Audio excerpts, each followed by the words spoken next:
Okay. So, any questions about what you've seen in the? We've seen most of this program.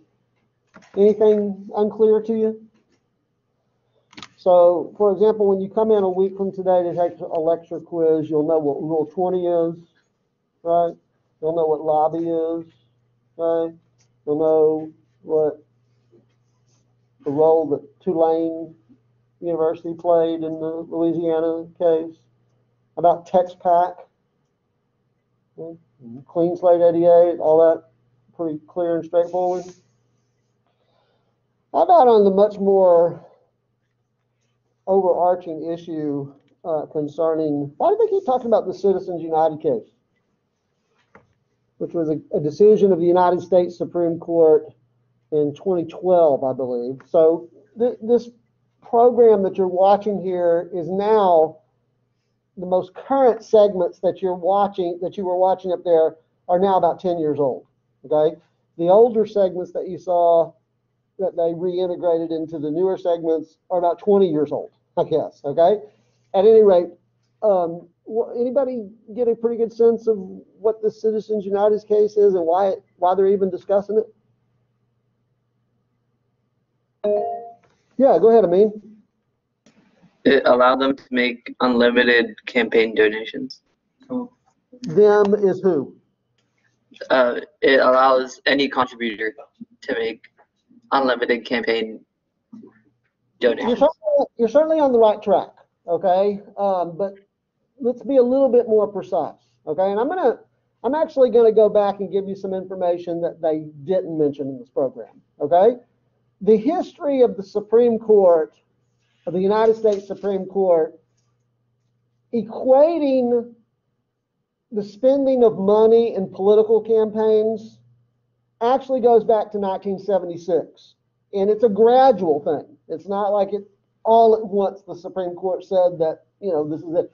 Like as with most areas of laws, it's fairly incremental.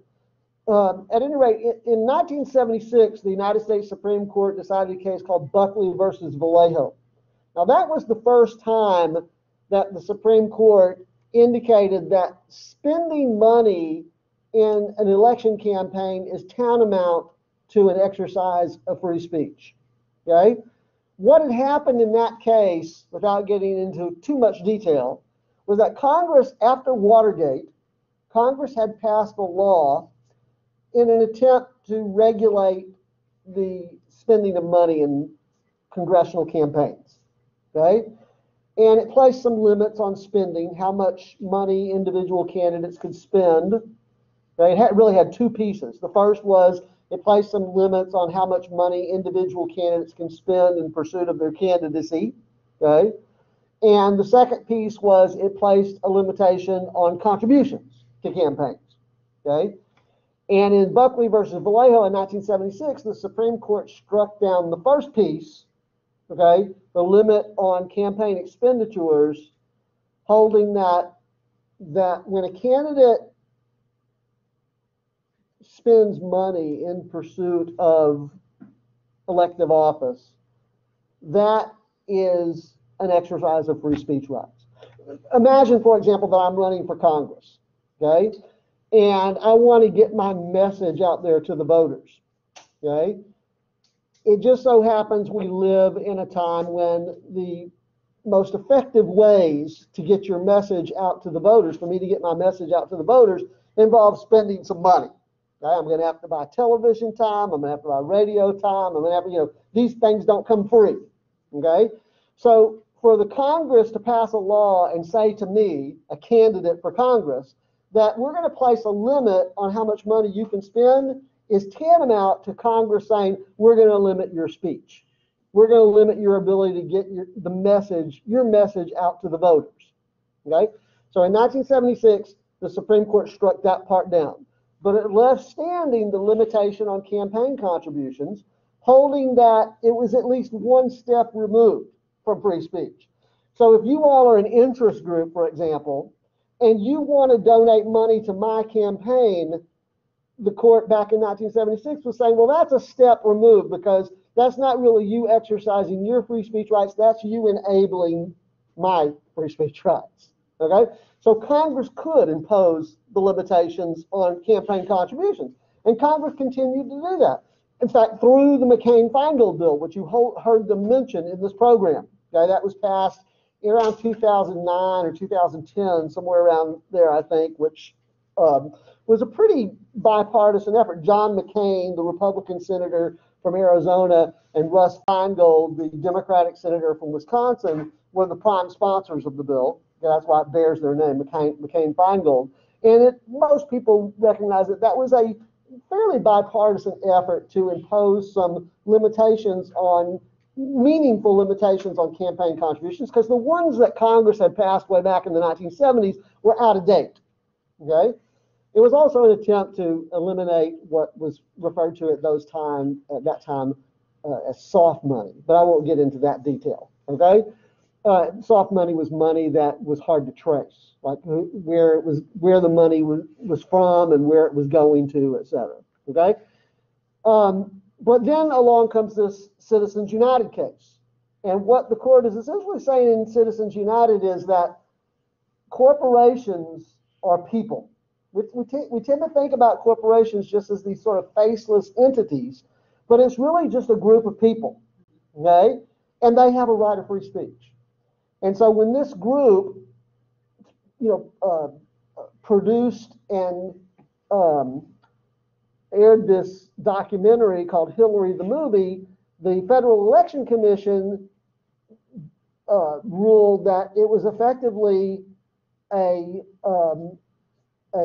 election ad. Okay? It was a very long election ad, and therefore it fell under the regulatory scope of the Federal Election Commission, in that there had been some violations of campaign contributions in the producing and airing of that thing. And the Supreme Court overturned that, saying that no, corporations as people have a right of free speech, and they can spend. They didn't give that money to anybody's campaign. They just spent that money to try to get that message out to anybody who would watch this movie that Hillary was a bad person. Okay? Short and sweet. Hillary was an undesirable person to elect as president of the United States.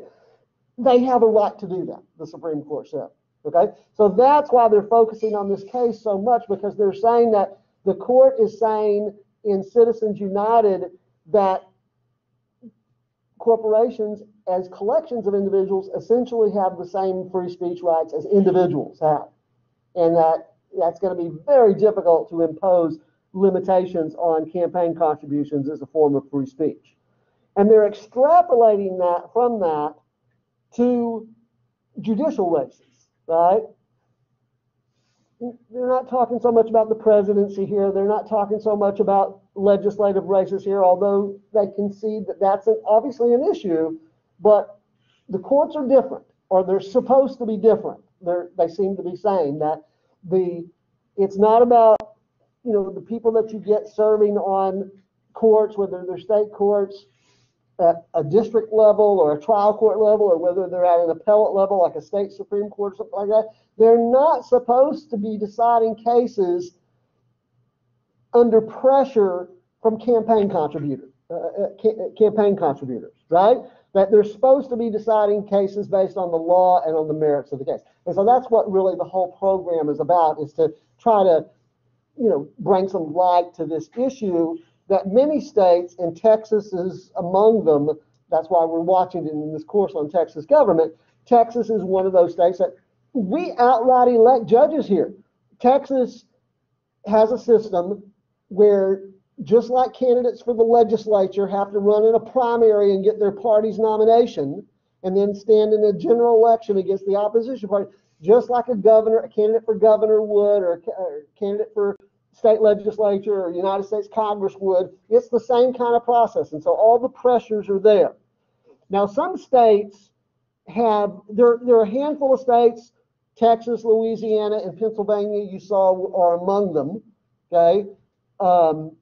Probably about a dozen states that do it like that. Then there's another group of states that just appoint judges, kind of like we do at the federal level. The president nominates judicial appointments, and then the Senate confirms them. So there's another group of states that kind of do that at the state level. And then there's a third group of states where they have sort of a hybrid system where initially a judge is appointed to a post, maybe from a list put together by a judicial selection commission or something like that. And then, like usually the governor will select the name from the top of that list, and then that judge will serve out a term of office, after which they stand in a retention election. We used to call that the Missouri Plan. And I suppose that that's because Missouri was the first state to adopt that. But there's a fairly large group of states that do some version of that now.